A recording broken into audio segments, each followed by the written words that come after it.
গুরুদেব রবীন্দ্রনাথ ঠাকুরের লেখা কবিতা ক্যামেলিয়া আবৃত্তি করছি। নাম তার কমলা, দেখেছি তার খাতার উপরে লেখা। সে চলেছিল ট্রামে তার ভাইকে নিয়ে কলেজের রাস্তায়। আমি ছিলাম পিছনের বেঞ্চিতে। মুখের এক পাশের নিটোল রেখাটি দেখা যায়, আর ঘাড়ের উপর কোমল চুলগুলি খোঁপার নিচে। কোলে তার ছিল বই আর খাতা। যেখানে আমার নাম্বার সেখানে নামা হলো না। এখন থেকে সময়ের হিসাব করেই বেরোই। সে হিসাব আমার কাজের সঙ্গে ঠিকটি মেলে না। প্রায় ঠিক মেলে ওদের বেরোবার সময়ের সঙ্গে। প্রায়ই হয় দেখা। মনে মনে ভাবি, আর কোনো সম্বন্ধ না থাক, ও তো আমার সহযাত্রিনী। নির্মল বুদ্ধির চেহারা ঝকঝক করছে যেন। সুকুমার কপাল থেকে চুল উপরে তোলা, উজ্জ্বল চোখে দৃষ্টি নিঃসংকোচ। মনে ভাবি, একটা কোনো সংকট দেখা দেয় না কেন, উদ্ধার করে জন্ম সার্থক করি।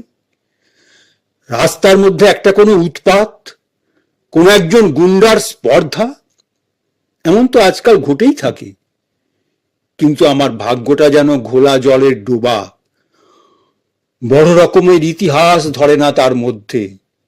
নিরীহ দিনগুলো ব্যাঙের মতো একঘেয়ে ডাকে না। সেখানে হাঙর কুমিরের নিমন্ত্রণ, না রাজহাঁসের। একদিন ছিল ঠেলাঠেলি ভিড়। কমলার পাশে বসেছে একজন আধা ইংরেজ। ইচ্ছে করছিল অকারণে টুপিটা উড়িয়ে দিই তার মাথা থেকে, ঘাড়ে ধরে তাকে রাস্তায় দি নামিয়ে। কোনো ছুতো পাইনে, হাত নিষ্পিস করে। এমন সময় সে এক মোটা চুরোট ধরিয়ে টানতে করলে শুরু। কাছে এসে বললুম, ফেলো চুরোট। যেন পেলেই না শুনতে। ধোঁয়া ওড়াতে লাগলো বেশ ঘোরালো করে। মুখ থেকে টেনে ফেলে দিলেন চুরোট রাস্তায়।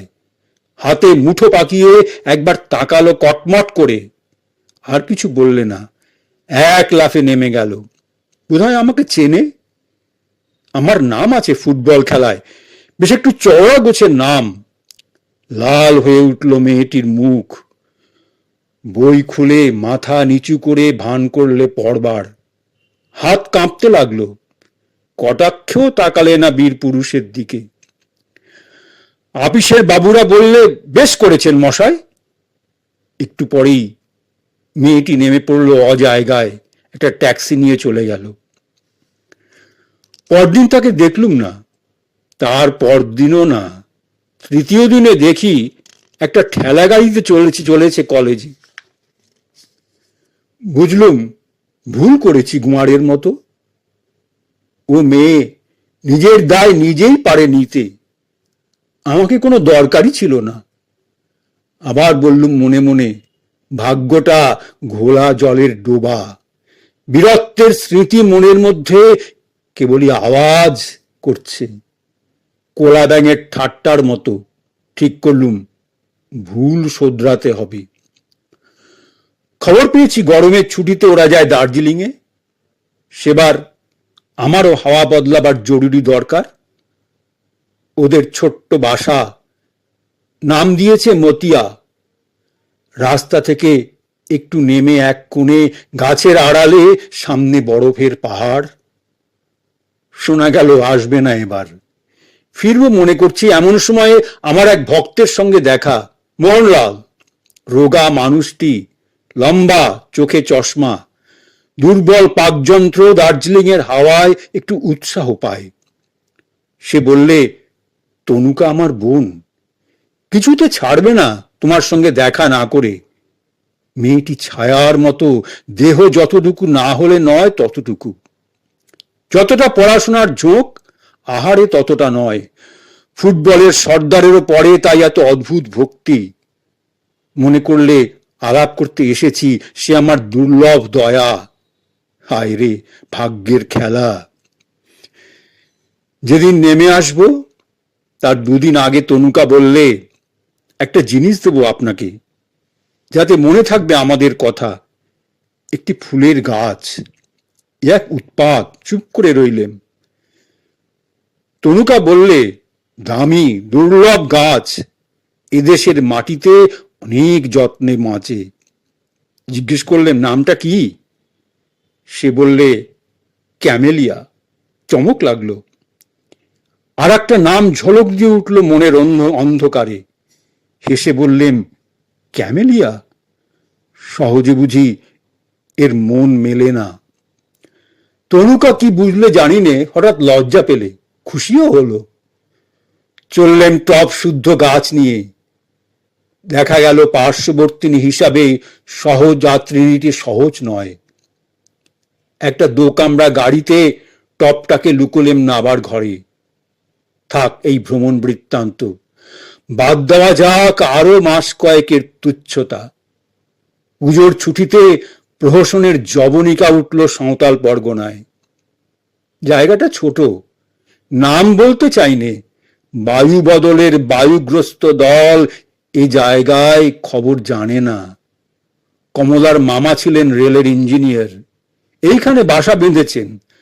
শালবনের ছায়ায়, কাঠবিড়ালিদের পাড়ায়। সেখানে নীল পাহাড় দেখা যায় দিগন্তে। অদূরে জলধারা চলেছে বালির মধ্য দিয়ে। পলাশ বনে তসরের গুটি ধরেছে। মহিষ চড়ছে হর্তকি গাছের তলায়। উলঙ্গ সাঁওতালের ছেলে পিঠের উপরে। বাসা বাড়ি কোথাও নেই, তাই তাঁবু পাতলেম নদীর ধারে। সঙ্গী ছিল না কেউ, কেবল ছিল টবে সেই ক্যামেলিয়া। কমলা এসেছে মাকে নিয়ে রোদ উঠবার আগে। হিমে ছোঁয়া স্নিগ্ধ হাওয়ায় শাল বাগানের ভেতর দিয়ে বেড়াতে যায় ছাতি হাতে। মেঠো ফুলগুলো পায়ে এসে মাথা কোটে, কিন্তু সে কি চেয়ে দেখে? অল্প জল, নদী পায়ে হেঁটে পেরিয়ে যায় ও পারে। সেখানে শিশু গাছের তলায় বই পড়ে। আর আমাকে সে যে চিনেছে তা জানলেম আমাকে লক্ষ্য করে না বলেই। একদিন দেখি নদীর ধারে বালির উপর চড়িভাতি করছে এরা। ইচ্ছে হলো গিয়ে বলি, আমাকে দরকার কি নেই কিছুতেই? আমি পারি জল তুলে আনতে নদী থেকে, পারি বন থেকে কাঠ আনতে কেটে, আর তাছাড়া কাছাকাছি জঙ্গলের মধ্যে একটা ভদ্র গোছের ভালুকও কি মেলে না? দেখলাম দলের মধ্যে একজন যুবক, শার্ট পরা, গায়ে রেশমের বিলিতি জামা, কমলার পাশে পা ছড়িয়ে হাওয়ানা চুরুট খাচ্ছে। আর কমলা অন্য মনে টুকরো টুকরো করছে একটা শ্বেত জবার পাপড়ি। পাশে পড়ে আছে বিলিতি মাসিক পত্র। মুহূর্তে বুঝলেম এই সাঁওতাল পরগনার নির্জন কোণে আমি অসহ্য অতিরিক্ত, ধরবে না কোথাও। তখনই চলে যেতেম, কিন্তু বাকি আছে একটা কাজ। আর দিন কয়েকই ক্যামেলিয়া ফুটবে। পাঠিয়ে দিই তবে ছুটি। সমস্ত দিন বন্দুক ঘাড়ে শিকারে ফিরি বনে জঙ্গলে। সন্ধ্যার আগে ফিরে এসে টবে দি জল, আর দেখি কুঁড়ি এগোলো কত দূর। সময় হয়েছে আজ। যে আনে আমার রান্নার কাঠ, দেখেছি সেই সাঁওতাল মেয়েটিকে, তার হাত দিয়ে পাঠাবো শাল পাতার পাত্রে। তাঁবুর মধ্যে বসে তখন পড়ছি ডিটেকটিভ গল্প।